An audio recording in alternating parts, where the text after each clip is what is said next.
Hello friends, welcome to C English education once again. तो आज जो हम वर्ड्स यूज़ कर रहे हैं अपनी वीडियो में वो है हमारे 6 वर्ड्स। ये 6 वर्ड्स हैं, इसमें दो दो के पेयर्स हैं जो हमें कंफ्यूज करते हैं कि इसका मीनिंग क्या होता है। दोनों वर्ड सेम लगते हैं पर वो सेम नहीं होते। चलिए स्टार्ट करते हैं। तो पहला वर्ड हमारा एडवाइस। स्पेलिंग देख लीजिए, ADVICE, एडवाइस। और प्रोनाउंसिएशन भी देख लीजिए, इसका प्रोनाउंसिएशन होगा एडवाइस। स का साउंड आ, देखिए स, एडवाइस। क्यों? CE स का साउंड देता है। और एडवाइस का मीनिंग होता है सलाह, केवल सलाह। तो एडवाइस में ADVICE, इसका मीनिंग है सलाह। और देखिए दूसरा वर्ड देखिए हमारा है एडवाइज, ADVISE, ADVISE। अब इसमें S आ गया तो इसका प्रोनाउंसिएशन क्या हो गया? एडवाइज। ज का साउंड आ गया, एडवाइज। और CE से स का साउंड होगा, एडवाइस। तो आपको इसका प्रोनाउंस करते समय भी ध्यान देना है। तो जब इसको प्रोनाउंस करोगे, अगर CE है तो स का साउंड निकालना, और ऐसे ही होता है ज का साउंड निकालना, एडवाइस और एडवाइस। और दोनों बेसिकली डिफरेंस क्या है? जो एडवाइस है CE वाला, वो नाउन है, वर्ब नहीं है, केवल सलाह। आपको इसको वर्ब में है तो आपको इसके लिए अलग से गिव यूज़ करना पड़ेगा, give a piece of advice, अगर आपको वर्ब बनाना है। पर हमारे पास ऑलरेडी वर्ब है एडवाइज, ADVISE। उसमें ऐसी से ज बन गया तो उसका मीनिंग है एडवाइस का हो गया सलाह देना। तो दोनों में अंतर है, एडवाइस सलाह और एडवाइस सलाह देना। ऐसी नेक्स्ट वर्ड देख लेते हैं, प्रैक्टिस, PRACTICE। अब इसमें भी CE आ रहा है, PRACTICE, एडवाइस।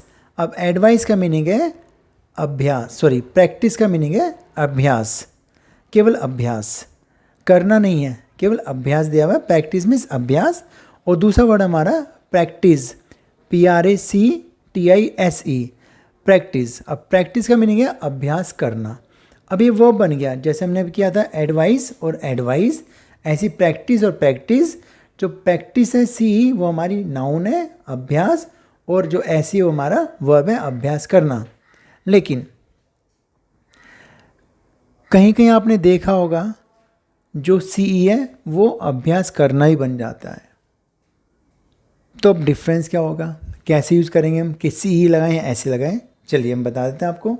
अगर आप CE को वर्ब बना रहे हो तो वो भी सही होगा। वो क्यों सही होगा? जो अमेरिकन इंग्लिश है उसमें प्रैक्टिस स्पेलिंग केवल एक ही है, PRACTICE। उसमें प्रैक्टिस की एक ही स्पेलिंग CE। और उसमें इस स्पेलिंग के 2 मीनिंग है, अभ्यास और अभ्यास करना, दोनों ही प्रैक्टिस हो जाता है CE। लेकिन जो हमारी ब्रिटिश इंग्लिश है उसमें हम पे 2 वर्ड हैं, प्रैक्टिस CE और प्रैक्टिस SE। इसमें हमें अंतर देना होता है। वो अंतर ये होता है कि अगर हम ब्रिटिश इंग्लिश में यूज़ कर रहे हैं तो प्रैक्टिस केवल हमारा अभ्यास बनेगा, और प्रैक्टिस करना उसमें हमको SE यूज़ करना पड़ेगा। हालांकि अब मॉडर्न इंग्लिश हम दोनों यूज़ कर लेते हैं, अमेरिकन भी और ब्रिटिश भी। तो हम C के साथ ING जोड़ सकते हैं, he is practising English, CEING वाला, CING वाला जोड़ सकते हैं। और he is practising English, SING भी जोड़ सकते हैं। तो अगर हम C में ING जोड़ दिया, उसको वो बनाए, तो समझो हमने उसको अमेरिकन इंग्लिश वाला यूज़ किया आपको। और जो SE के बदले हमने CE किया है और उसको वर्ब नहीं बनाया, तो समझो फिर हमारा नाउन बन गया जो ब्रिटिश इंग्लिश में यूज़ हो गया। तो बेसिकली डिफरेंस है, ब्रिटिश इंग्लिश में SE और CE होता है और अमेरिकन में केवल CE होता है। चलिए नेक्स्ट वर्ड देख लेते हैं हम, वर्क हार्ड और हार्ड वर्क। वर्क हार्ड और हार्ड वर्क। अब इसमें क्या डिफरेंस होता है? जो वर्क हार्ड है वो हमारी वर्ब है, मेहनत करना। वह इंग्लिश में मेहनत कर रहा है, he is working hard in English. तो मैंने वर्क को चेंज कर दिया, working, he is working hard in English. और दूसरा वर्ड हमारा हार्ड वर्क।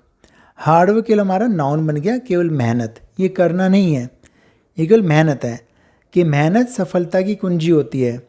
अब अगर स्टूडेंट को लगता है वर्क हार्ड ही हमको लगाना है तो गलत हो जाएगा, क्योंकि मेहनत करना नहीं है। अगर आपने खाली मेहनत वर्ड यूज़ किया है तो आपको हार्ड वर्क यूज़ करना पड़ेगा, कि मेहनत सफलता की कुंजी होती है। Hard work is a key to success, hard work is a key to success. और मेहनत करना मेरा काम है, तो मेहनत करना आई तो मैं वर्क को पहले कहूँगा, working hard is my job, working hard is my job. तो वर्क हार्ड मीन्स मेहनत करना। इसकी सेकंड फॉर्म में ED वर्कड हार्ड और वर्कड हार्ड। और हार्डवर्क केवल मेहनत होता, करना नहीं आता। आई होप क्लियर हो गया होगा। Thank you.